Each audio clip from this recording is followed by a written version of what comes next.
If you're a leader or an aspiring leader in the business of lifelong learning, you're in the right place. I'm Celisa Steele. And I'm Jeff Cobb, and this is the Leading Learning Podcast.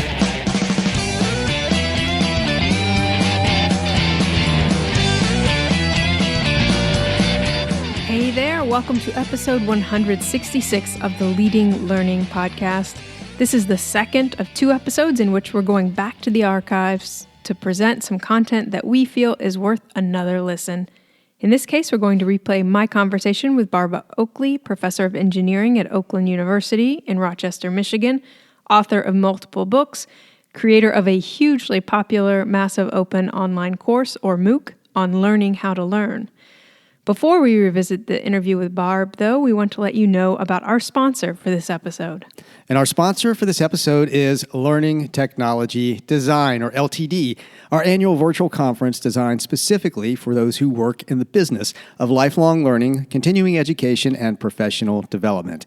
This will be our fourth time offering LTD, and we know from all the feedback we've received that past attendees have found it a unique and highly valuable experience.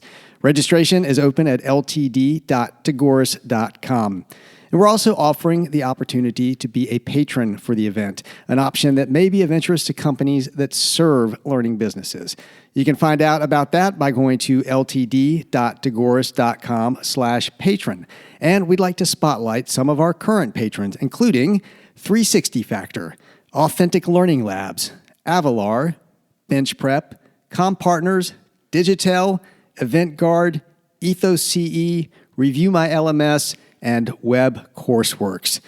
We've highlighted these patrons on the LTD website, and we'll also include links to them in the show notes. And definitely do take the time to find out more about them. These are companies that have demonstrated their commitment to learning businesses by becoming patrons. So we really do encourage you to support them. And we, of course, also encourage you to register for LTD 2019. But in the meantime, we're going to turn to the interview with Barbara Oakley. By way of teeing that up, I'll say that Barb is truly multi-talented. She's an author, a teacher, a speaker, and, of course, a lifelong learner.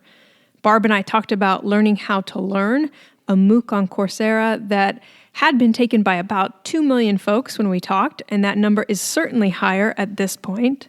Learning How to Learn is also the title of her latest book, and it's all about practical tips for how to learn better, along with the research and the science that underpin those tips. She and I also talk about her book, Mind Shift, which deals with the learning and change that lie behind big shifts in life, things like career changes. We get into the changed learning landscape and the impact of things like artificial intelligence, all really interesting stuff. And Barb is passionate about learning. She talks about creating materials with a heart. Learning new things and career shifts have been part of her personal and professional life. She's fun, she's thoughtful, a great combination. Barb really does come across as somebody who's very passionate about what she's doing and who just sounds like a great person to know, to be honest. This was a great discussion. It's one of my favorites out of the many we've done, and that's why we're replaying it. So enough for our introduction. Let's cut to the interview with Barbara Oakley.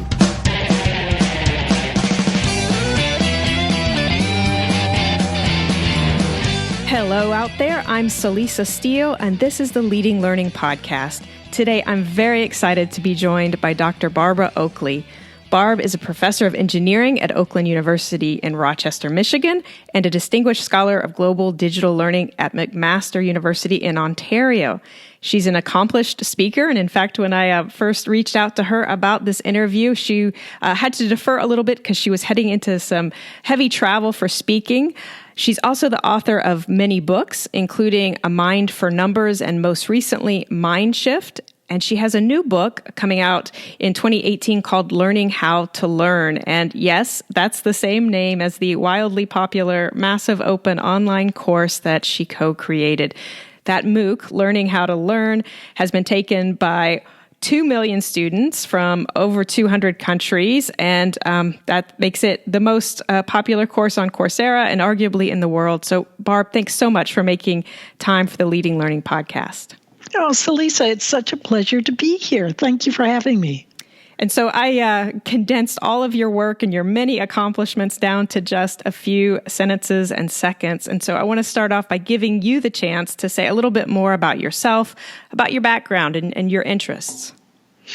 Oh, well, I originally was a linguist. I was trained as a Russian linguist in the Army. I had no Slavic background or anything, but I got out of the Army and realized that nobody was pounding on my door to recruit me. So I decided, against all odds, to try and retrain myself to be more technical, even though I'd always hated math and science before.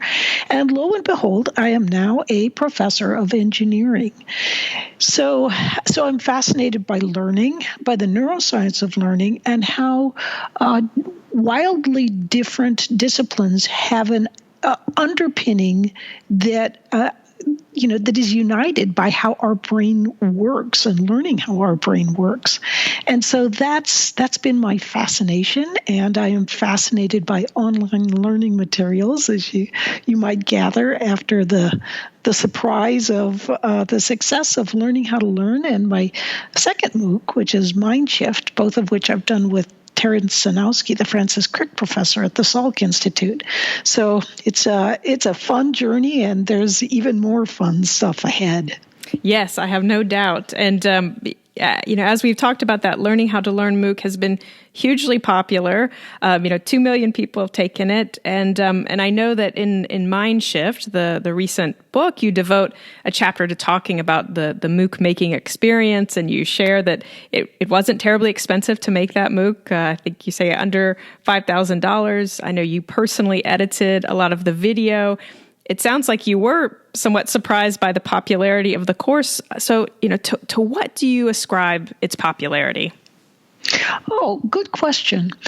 Well, just by way of background, so I was invited to speak at Harvard, and of course I'm a little bit intimidated. It's Harvard, and I walked in, and the room was absolutely packed, standing room only, all around the edges.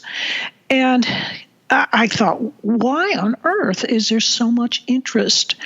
And I think, at least in part, it was because this one little course that was made for less than $5,000, mostly in my basement, actually had on the order of the same number of students as all of Harvard's online courses and MOOCs put together, made for millions of dollars with hundreds of people. And so I think that tells you something very important, that if you use innovative new methods for reaching out to learners with practical, well-grounded in research online materials, they go nuts for them. They love them. And so it's sort of my mission now is to help people learn about learning and how to create better online materials, which is really something we're all capable of doing. Well, yes. I mean, you mentioned in the MOOC making chapter in Mind Shift that, pretty much anyone nowadays can produce good-looking instructional videos. And I know one of the trends that my colleague Jeff Cobb and I here at Tagores have noted is the rise of what we call the ESME, or the entrepreneurial subject matter expert. And because the tools and technologies have gotten simpler and cheaper, it's easier than ever for subject matter experts, with that entrepreneurial bent, to put out their own educational content. They don't necessarily need an association to help them produce it or even to help them market it. So I'm wondering if, because you clearly are an entrepreneurial subject matter expert yourself, do you have advice for organizations like associations that rely on experts? How can these organizations provide value to experts so that they remain relevant and helpful to those experts? I think there's several ways to do that, particularly with online learning materials. It's not necessarily obvious to the subject matter expert about how to get those materials out there to the public. And at the same time, really good well-made online materials can be an enhancement for whatever institution is using them. I mean, like a major enhancement. So I think one of the most important things that any institution can provide is a good, easy-to-use framework that a subject matter expert can put their materials easily online with. So for me, I use Coursera. I've been very happy with the platform they provided. In some ways, it was a sort of a turnkey system. So I think there's a growing movement. Certain online providers, such as Coursera, are understandably restrictive in who they want to accommodate as far as the institutions they will work with. So what this means is that other institutions can create their own online courses and platforms. For example, the Santa Fe Institute, and of course there's platforms such as Udemy and so forth, where one can put online materials on very easily. But I think that there's a growing need for simple platforms that institutions can use to easily house and accommodate online experts or subject matter experts, and that could be a big thing that they can do to help make their materials available for everyone, and that enhances both the expert and the institution that's related with that or affiliated with that expert. Mm-hmm. Right. So definitely the boon to both that expert and to the organization providing that platform. Yeah, Udemy is definitely one of the platforms, we've been tracking. And in some ways, again, it's kind of potentially providing that role that the association can. But I think to your point, if you can really kind of provide a framework and make something as provide a template for subject matter experts to use, that can be really valuable. Yes, and also, I think an important thing is that any kind of presentations need to be a two-way street. They enhance both the institution and the subject matter expert. And so if the institution develops their own provider facility, their own basic courseware that the experts can put their materials on, it does serve as a way to help enhance that institution itself. And of course, that means that revenues that come in from online materials can go more directly to the institution instead of some of the cut going to whatever other provider you may also be going through. And I am here to tell you that the revenues that come in from some of these courses can be substantial. Mm-hmm. Oh, yeah, especially as you get into millions of users and that broad appeal, the massive of the MOOCs there. One of the points that you've made is that we collectively as a society are often not prepared to be learners, and that, we're expected to learn things, but we're also expected to know how to learn those things. And so if you think about organizations that provide education and learning, as do most professional and trade associations, how do you think they can help adult learners, those that they serve, become better learners? Is there any specific examples you might have about what that might look like in the context of, a multi-day conference or an online course, for example? One of the big mistakes I think that we make with relation to learning is that we overlook the most obviously important things to help learners. So, for example, if we're trying to get people to learn better, we might talk about things like deliberate practice, which means sort of focusing on the hard materials, or interleaving, which means alternating different intellectual tools that you might have. But we forget about, like the first thing is learners procrastinate. So how do you get them to be more effective if they're learning online, for example, taking an online course? I think a good thing for institutions to do would be to give a sort of preliminary, learning how to learn it has substantive revenues, but at the same time, it's also available for free. And so, if you have some learners look at these materials, which are free, they'll learn about things like how do you not procrastinate? When you first look at something and you can't figure it out, does that mean you're stupid? Of course you say no, but what's going on neuroscientifically that actually proves that you are still quite intelligent? And how can you grapple with that? This course, it just deals really quickly, effectively, and in a humorous way with these kinds of things. So I think introducing learners to basic ideas about learning, that's something that we haven't been used to, just as you say. And we also haven't, can you imagine that most people go through 12 to 16 years of educational institutions and they never get a course on how to learn effectively? It's just like, learn all this stuff, but we're not going to teach you how to do it. Right.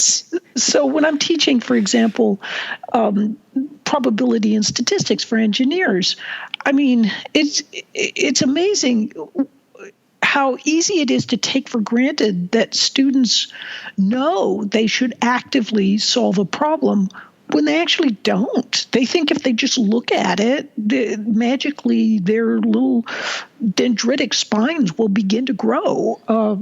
And of course, that's not true. So I think teaching students about learning, and even in conferences, you can have sort of a keynote of sorts that gives a common way of talking about important aspects of learning, which I don't care what kind of institution or corporation that you're involved with, whether it's we're teaching about animal husbandry, or we've got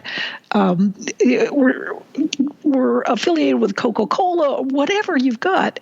Learning is a big part of what's going on in that corporation. And so I think that if you have something in your conferences that gives a common vocabulary for important aspects of learning, for example, the idea of chunking, of creating neural networks that are compact, that you can easily draw to mind. All of these kinds of ideas are important, and people just don't know about them. But once they know about them, they're powerful tools. And of course, that's why the MOOC, Learning How to Learn, is so wildly popular. So I'm hearing at least a couple of ideas. One is that there can just be a real focus on using some of the materials out there, like the MOOC Learning How to Learn, to make sure that folks understand how to learn. And that could be kind of a pre-work or a way to set things up, but then also in the context of a learning experience, helping to return to those ideas, to return to that common vocabulary if you've set it up either in some pre-work or during a keynote, and kind of baking it into all of the education. So I think that's great. It needs to be repeated, as we know. So we need to learn how to learn, and then keep reminding ourselves how to learn how to learn. That's exactly right. And I think that's particularly important because everything is changing so rapidly now with artificial intelligence and the inroads it's making on white-collar sorts of jobs. And so the ability to be quick on your feet with learning new ideas it's never been more important. So I think that the more focus you put on smart learning, not just sort of the typical old-fashioned academic approach of, well, I'm going to teach you about learning, so let's have 2 weeks on history of education, and then 2 more weeks on how babies learn, 2 more weeks on theories of education, all of that kind of thing. People want practical insight, what's going on based on neuroscience And how can you leverage that to learn more quickly now? And we've got that information because research is giving it to us. Right. That's great. It's a good point in terms of we have so much more information as the field of neuroscience has grown up. We can really see what's happening in the brain. And I think part of what you're starting to talk about here is what Mindshift, your latest book and the new MOOC talk about. And so you define a mind shift as a deep change in life that occurs thanks to learning. And maybe you've begun to hint at it, but I would love to hear you talk a little bit about what led you to focus on deep changes that happen thanks to learning, and with that emphasis on kind of career changes that can happen in life. I think one of the most important trends in modern society today is the importance and value of having some sort of technical expertise or insight. You don't need to be a super coder or anything like that, but just a little bit of comfort and knowledge of technology and analytical skills can be of real value no matter what career you choose. The thing is, we're in a period of transition, and many individuals have grown up under that idea of follow your passion. And of course, passions develop about what you're good at. And some things are much easier for some people to get good at. So they can end up sort of slotting themselves on the side, as I did, with learning something like Russian, which has a very limited appeal in the job market. So I see this everywhere. The people are retraining themselves, or they're looking longingly at they want to retrain themselves, but they're not sure they can do it. And so Mindshift, the book, and actually the whole MOOC, Learning How to Learn, and the book of Mind for Numbers, is basically to help people realize that not only that can they make big changes and learn something they thought they could never learn, but here's how you do it. And so I think that's just a very, very important and helpful set of tools for people to learn about in today's rapidly changing society. Yeah, I think that's very true. And like you said, I love the very practical focus that you emphasize in all your work around, not so much the theory, but the application of these ideas and how it plays out. And I know that's right. And go ahead. I'm sorry if you were going to say something. Oh, I think that's an important point, is that people really like the practical aspect, but people are smart, and they also love it if you can give them something practical and then say, and here's the neuroscience that says why. Mm-hmm. So, I mean, you can tell anybody, yeah, sure, you need lots of sleep, right? That sleep every night is important. Well, they're still going to ignore you and short their sleep if they are running short on deadlines and so forth. But they don't know things like when you go to sleep, your brain cells shrink, and that allows neurotoxins that have developed during the day to be washed away. So that's why you're refreshed when you have a good sleep. But more than that, when you go to sleep, that's when the dendritic spines begin to grow. So if you've learned something during the day and then you go to sleep on it, that's when the neural architecture develops. So the more you learn a bit every day, the stronger your neural architecture. If you just cram, you've got a weak structure of learning, and it will rapidly fade away. So when people learn things like this, it means so much more to them than just, oh, you should get a good sleep at night. No, I think you're right. It might be at least in me, the inherent skeptic. I want to know why you tell me to get a good night's sleep or whatever the advice is. So I think you make a good point about you want the advice and you want the research and the data and the science that backs that up. Yeah, I think so. And so, one of the themes that I noticed in Mindshift is this idea that our past knowledge and experience very often, maybe even always, wind up being helpful in our present, even if our past is very different from our present. And I know you cite many examples, because one of the great things you do in Mindshift, the book, is share different people's stories. So, there's the woman with her online gaming hobby who eventually becomes translates into a full-time job for her managing online community for MOOCs at a university. And then there's the musician turned doctor who can apply those listening skills he learned from music to listening to a patient. So I would love for you to talk a little bit about how the past can be leveraged to support change rather than confining us to continuing the same path that maybe we started down. Oh, that's such a lovely question that leaves so much room for a lot of different answers.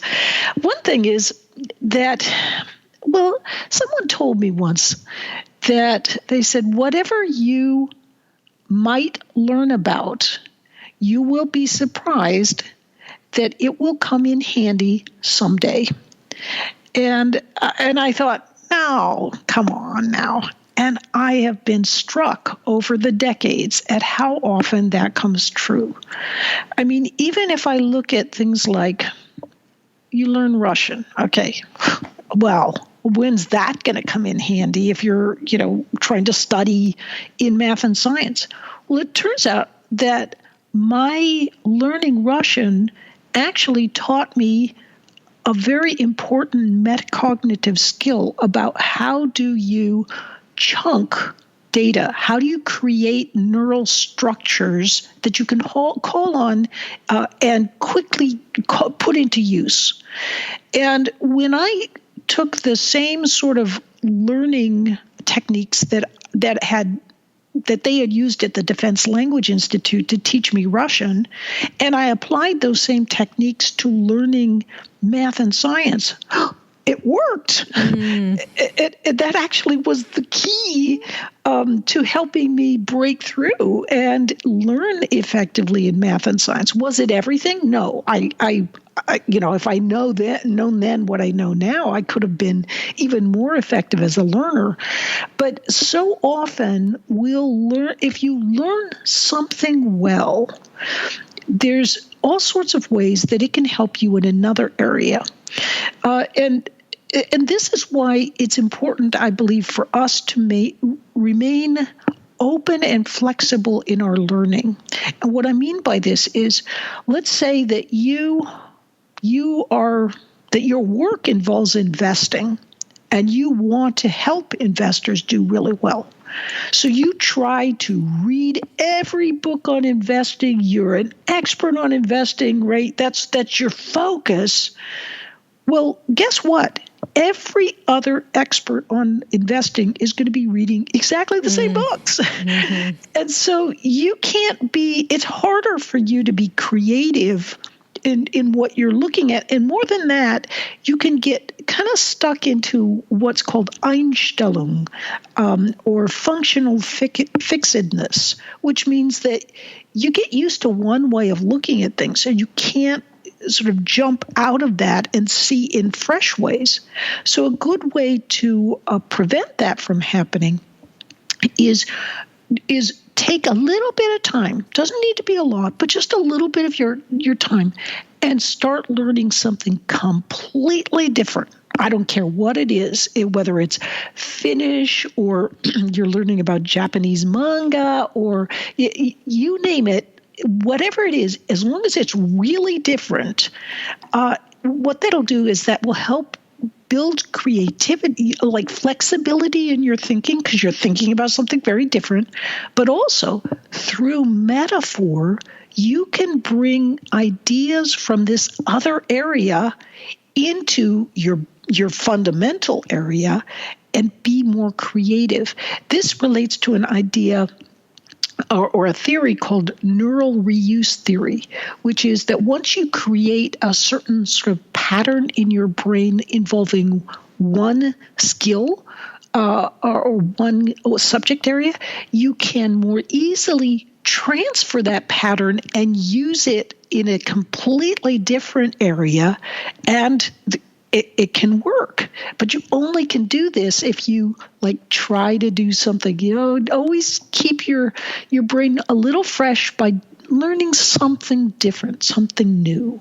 Yeah, I love that idea too, because I think at the broader sort of business strategy level, I mean, it's like if you're doing what everybody else is doing, then you're sort of competing on the same factors. If you're keeping your learning open and flexible, then that's going to, just by virtue of whatever you're learning, bring in different aspects that other competitors wouldn't necessarily be thinking about. So it seems like it's going to certainly lead to the tendency for there to be some distinguishing characteristics of your business or your learning and that you're offering out to emerge. So I really like that idea.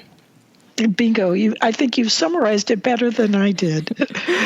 Well, one of the things that I thought was really a nice move, I certainly appreciated, is at the end of the book Mind Shift, you make a suggestion, maybe even kind of a challenge to readers, that we don't just settle for making our own mind shift, which would be arguably enough of an accomplishment, but that you suggest that we also try to share the beauty and joy of learning with others. And I'm thinking again of associations that are focused on learning, where education and professional development that they offer are such a key part of the value that they expose to members and others. So I was wondering if you have any thoughts about how such organizations might go about sharing and instilling this idea of learning and mind shifts as joyful, beautiful things in those that they serve. Another great question. Well, I think, so one thing for me is that I had never at all been involved in anything to do with video or photography before I did the massive open online course. So basically, if you stuck a camera in my hand and pointed me towards where the button was, I could take a picture. That was the long and the short of my expertise. So when it came to doing the videos for the MOOC, I just did almost all the editing myself. And part of it was I wasn't part of a massive university organization that was bankrolling all of this. And actually, as I've come to discover, there are major university systems that have put, for example, $2 million into creating, say, 8 MOOCs, and they've had 300 students over a couple of years and then had it fail. And so I've come to realize that creating online materials that have a heart, that aren't just like a typical, we're just putting it out, we're throwing it out there. Here's a montage. Now we have the talking head here, and then we have a couple pictures here. But actually taking account of the fact that editing is this beautiful, creative process that adds so much to the materials. I think it's easy for institutions to forget how creative and beautiful the materials they are putting forth for their learners can be. It's a truly artistic process. And so I think behind it all, you could talk about lots of just sort of practical things that you could do, but I think underlying, if you have an approach of we're creating beautiful materials that are really going to help people, it turns into something that's different and it's more magical. That's great. And I think it's right. It's very clear that your passion for what you share and for this just idea of trying to really improve across the board how people learn, that definitely comes through in the materials that you've put out there, whether in book form or in MOOC form or in other venues. So we'll switch gears a little bit. And kind of pick up from what you've been dealing with directly, and I'm just curious to get your take on in terms of what's going on in learning these days.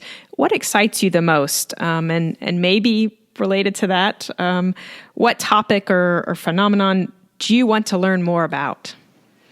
Oh, okay.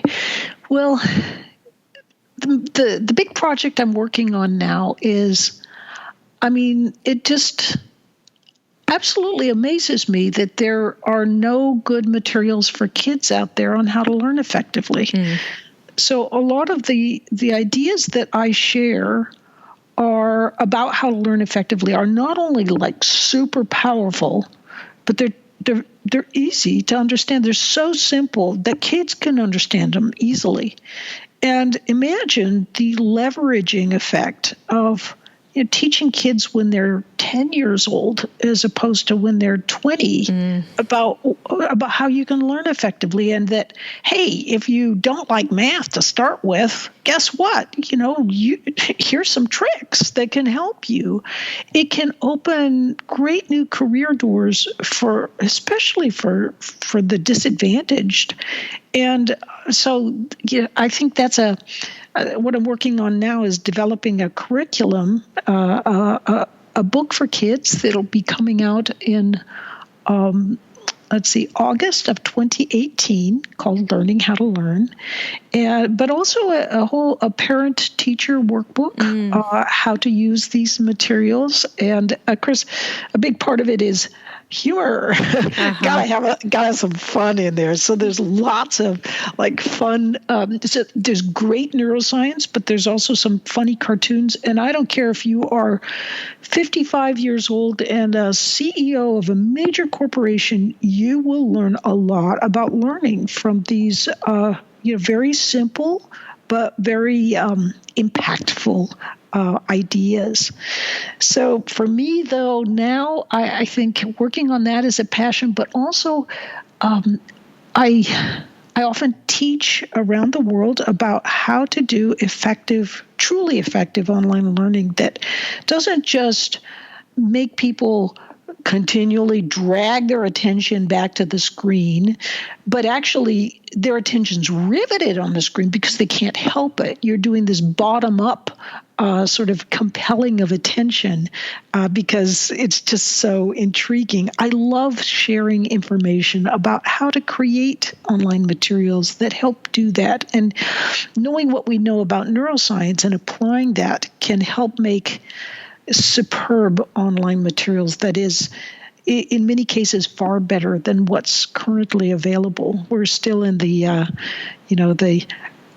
same era as the 1950s was for computers. That's where we are now in online learning. So I'm determined to do my best to help us all learn more about learning and also learn more about how to better do that online.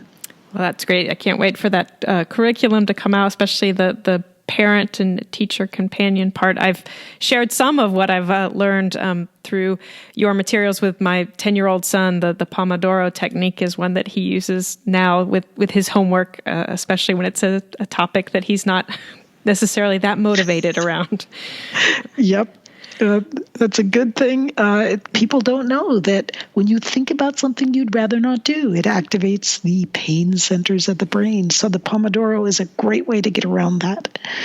Well, so next to last question, and this is one that we like to ask all the interviewees who come on, and it focuses on your own personal learning. And so I'd like to know, what is one of the most powerful learning experiences that you've been involved with as an adult since finishing your formal education?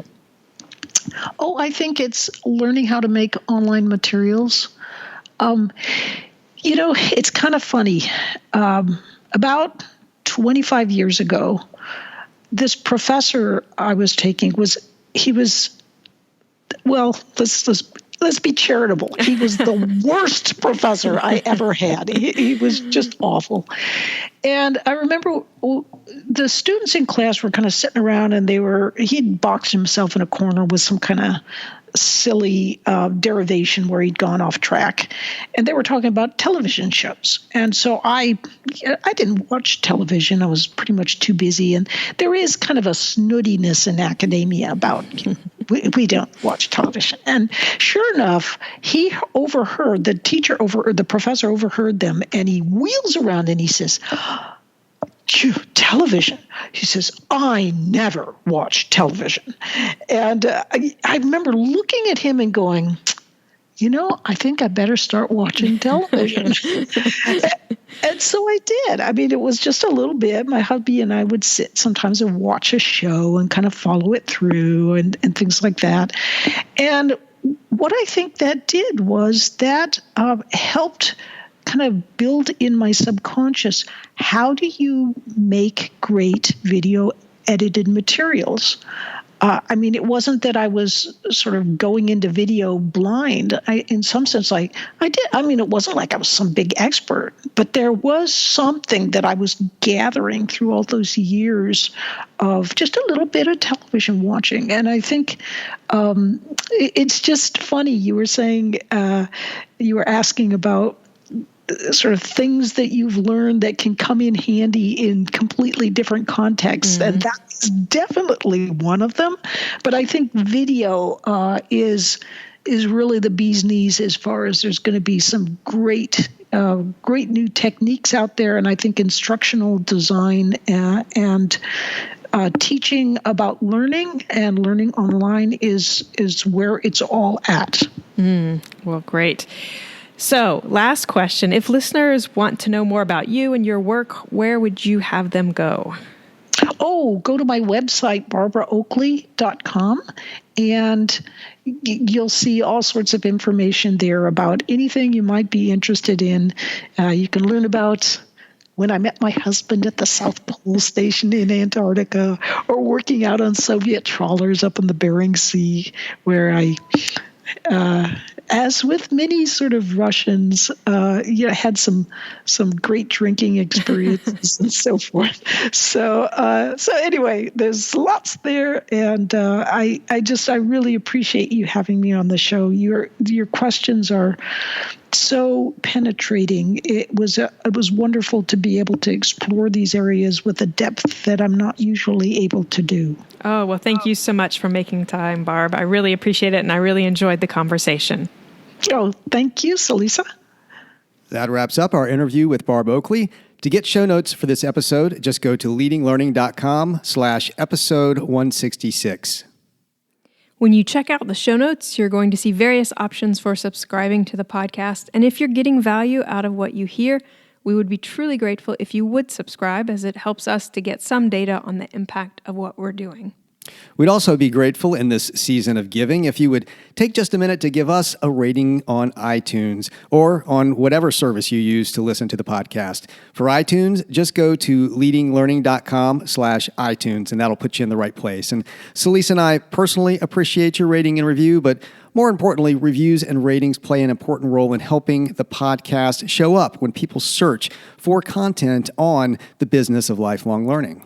And we'd be grateful if you'd check out our sponsor for this episode, Learning Technology Design, at ltd.tagoras.com. Again, this is our annual virtual conference, and if you, like most of our Leading Learning listeners, work in the business of lifelong learning, continuing education, and professional development, it is an event not to be missed. And finally, please do consider telling others about the podcast. You can send out a tweet by going to leadinglearning.com/share. You can also like us on Facebook at facebook.com/leadinglifelonglearning, and you can share us with others there. However you do it, please do help share the good word about leading learning. This is our last episode of 2018, but we'll be back with an original episode on January 1st. So we just want to pause here at year end to say thank you for listening. We wish you and yours a happy holiday. Thanks again, and see you next time on the Leading Learning Podcast.